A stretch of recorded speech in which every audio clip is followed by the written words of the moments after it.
Hola gente, ¿qué tal? ¿Cómo están? El día de hoy quiero hablarles un poco de cómo hacer una fuente de voltaje casera.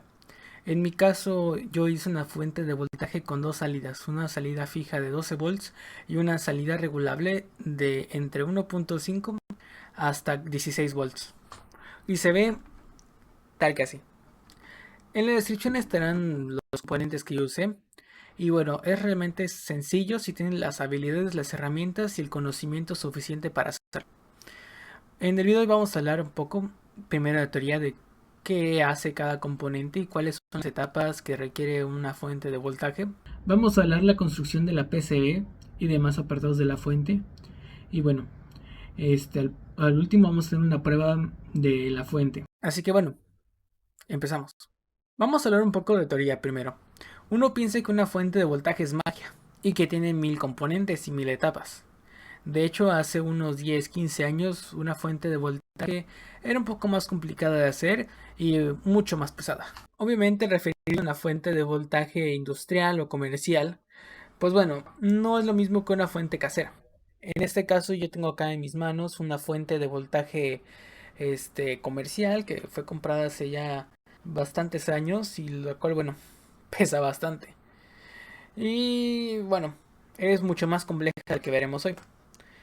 Y yo antes lo veía y decía, wow, esto es magia. Esto realmente es mágico porque o sea, lo conectas a la luz y te sale un voltaje bastante normal.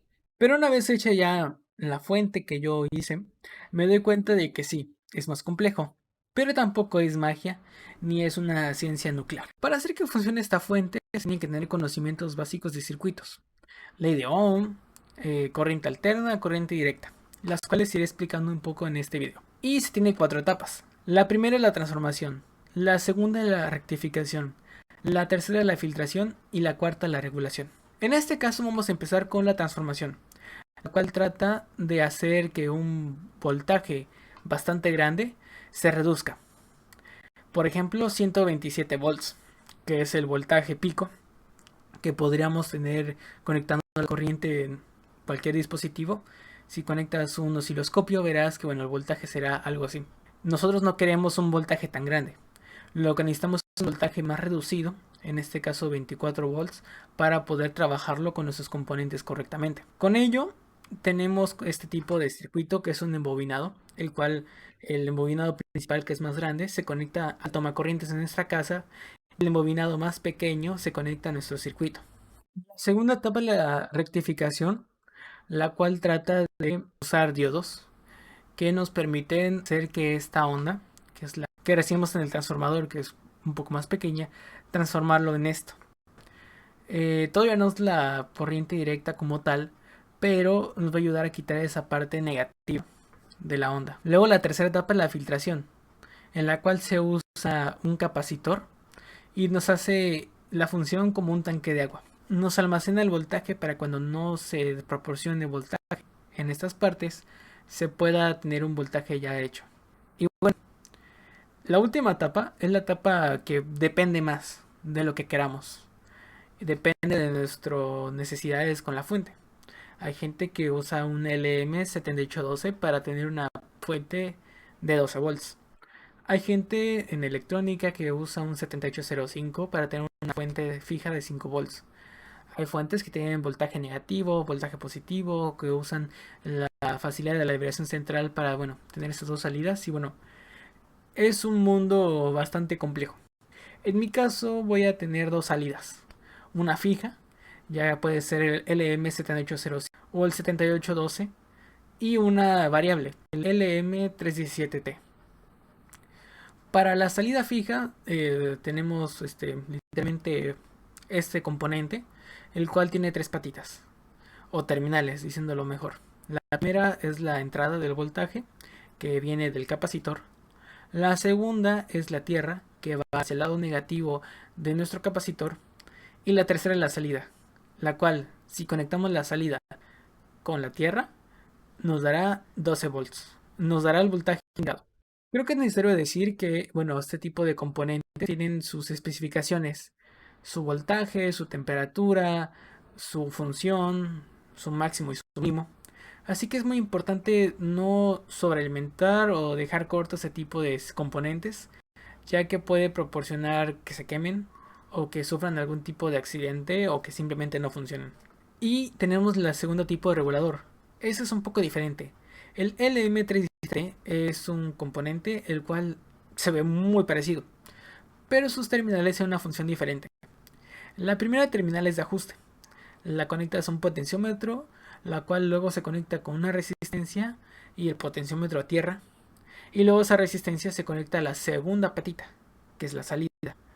Haciendo así que, bueno, siempre tenga un voltaje mínimo y que dependiendo del potenciómetro aumente o disminuya. Y la tercera salida o tercera patita, que es la entrada. Sí, está como girado, pero medio extraño, lo entiendo. Pero bueno, así es como son las cosas y bueno, aquí tienen el diagrama para entenderlo mejor. Con eso ya tenemos que un voltaje de 127 volts al inicio, ahora es un voltaje de 5, de 12 o regulable. Es importante siempre tener cuidado con el voltaje, ya sea el que nos proporciona nuestro transformador, ya que bueno, en mi caso un transformador de 24 volts me otorgaba un voltaje pico de 40, mi capacitor es de 35, así que si me descuidaba en algún momento mi capacitor hubiera sufrido daños. Es mejor siempre estar un poco más por encima, pero tampoco tanto. Tenía un puente de diodos de 2 amperes, el cual me proporcionaba bastantes problemas y lo tuve que cambiar. Y obviamente mi transformador al inicio lo conecté sin la derivación central, es decir, las dos terminales de arriba y abajo, lo cual hacía que tuviera 40 voltios. Debido a estas limitaciones que tuve, lo tuve que conectar con derivación central, es decir, 20 volts, haciendo que tanto el LM7805, el LM7812 y el LM317 bajaran su potencia, pero haciendo que el LM7812 y el 7805 funcionen correctamente. Y sí, es un poco triste, pero la seguridad es primero. Todo esto yo recomiendo hacerlo en protoboard, ya que bueno, se requiere conocimiento y se requiere saber que tiene las piezas adecuadas. Una vez ya pruebas con el osciloscopio, con el multímetro y demás herramientas de laboratorio, que funciona correctamente y que no vas a producir un accidente, se pasa a la siguiente etapa de la fuente. Sí, una etapa adicional que ya es para tú construir tu fuente. Y es hacer la PCB.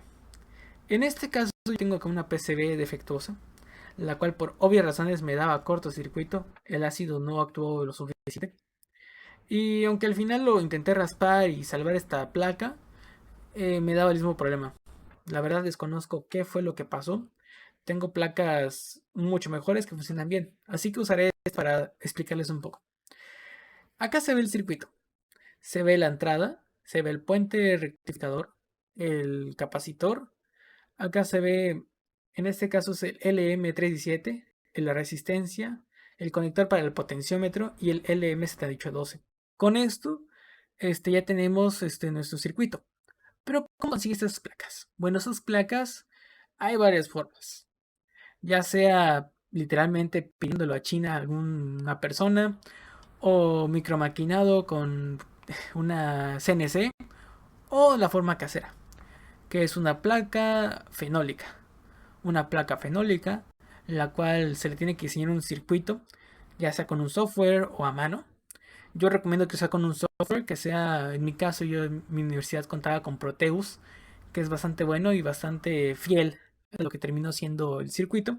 Y con eso ya puedes tener tu diseño de tu PC, la cual la imprimes y con un papel transfer y toner, especial de la impresora láser, ya la puedes pasar hacia la placa fenólica, la cual tiene un lado de baquelita y un lado de cobre. Se pasa obviamente al lado de cobre. Luego con un plumón, después de que se haya pasado todo el tóner, se remarca para pues protegerlo mejor y se mete en una solución, ya sea cloruro férrico, que es lo más cotidiano, o si quieres algo más común que uno se encuentra en la casa, pues puedes usar ácido muriático con agua oxigenada. Obviamente para esta reacción se tiene que mover un poco el circuito sin sacarlo del agua. O se tiene que mover un poco el circuito sin sacarlo de la solución e ir vigilando que las pistas no se coman. Una vez lo sacas, tienes que limpiar el circuito y tienes que con un Dremel o una herramienta Mototool perforar los huecos para que quepan las terminales de los componentes. Una vez ya tienes eso, pues comienzas a soldar los componentes y verificar de que no hagan continuidad componentes que no deberían. Es decir, si tienes tres terminales, verificar que las tres terminales se conecten independientemente. Y bueno, ya tengo esto. Ahora, ¿qué sigue? Bueno, una vez ya tienes esta placa, lo que haces en este header, en este terminal atornillable, conectas tu transformador. Y en este caso yo usé cables, se pudo haber hecho de manera más elegante, pero yo usé cables. Verificas de que funcione todo correctamente. Si te dan los voltajes estimados, enhorabuena. Si no, hay un problema. En este caso a mí me dio un corto, así que bueno, esta placa está algo inservible.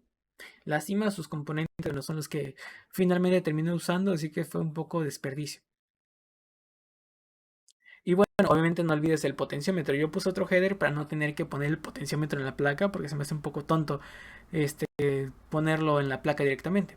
Pones un header, conectas unos cables y voilà, lo tienes en tu gabinete. Obviamente hay que hablar de medidas de seguridad. Y está muy padre tener una fuente que funcione, pero se tiene que tener seguridad en ese aspecto. En mi caso yo usé un portafusible de 1 ampere, el cual, bueno, me imagino que si llega a 1 ampere la fuente a consumir o pasar por ahí, se quema el fusible, se salva el circuito y se salva el cable. Además, tengo el switch, el cual, bueno, como su nombre lo dice, enciende o apaga la fuente. En este caso lo tengo desconectado porque estoy moviendo y así. Y bueno, llegamos a la parte más estética y la que siempre vemos. El potenciómetro, bueno, yo le puse esta perilla para que sea bonito, le puse un LED indicador de los 12 volts, le puse una pantalla con multímetro de, bueno, la terminal esta que es la regulable. Aunque se vea de color oscura, no tierra. Eso hay que tener mucho cuidado de no confundirnos. En mi caso, bueno, ya no tenía bordes rojos, usé uno color negro. Y con esto, ya podemos diferenciarlo, ¿no? Y bueno, ya he dicho mil cosas, creo que llega el momento de conectarlo. Voy a verificar que está en off y procederé a conectarlo.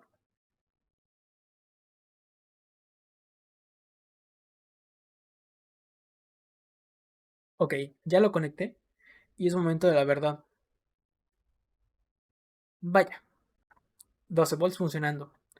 Acá una aclaración, mi pantalla con multímetro no es tan fina como desearía que fuera.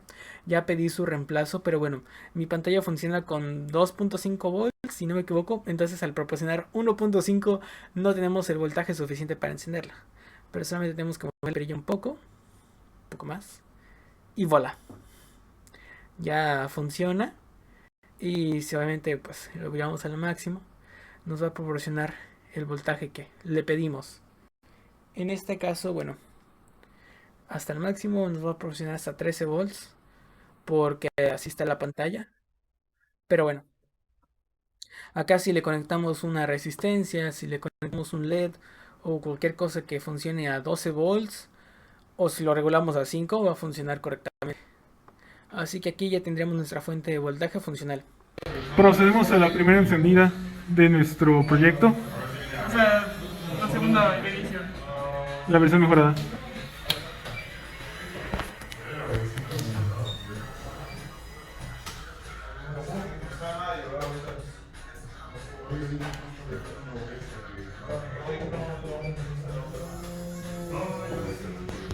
Ahí está.